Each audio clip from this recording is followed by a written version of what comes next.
Plus d'une semaine après l'attaque chimique en Syrie qui a tué au moins 87 personnes, le président syrien est sorti de son silence après les représailles américaines.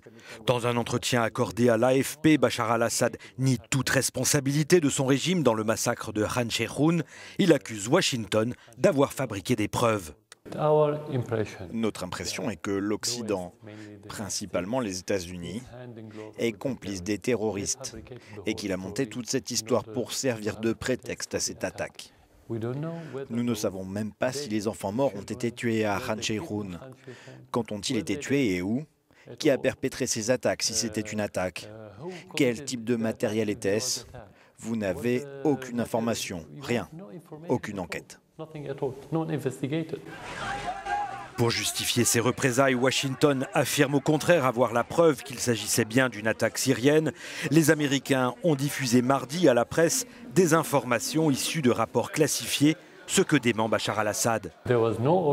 Nous n'avons donné aucun ordre d'attaquer et nous n'avons aucune arme chimique. Nous avons renoncé à tout notre arsenal il y a plusieurs années. Et même si nous possédions de telles armes, nous ne les aurions jamais utilisées et nous ne les avons jamais utilisées dans notre histoire.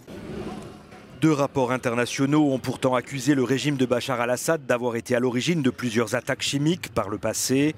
Des experts de l'Organisation internationale contre les armes chimiques ont par ailleurs déclaré jeudi que des traces de gaz sarin avaient été détectées sur les lieux du dernier massacre.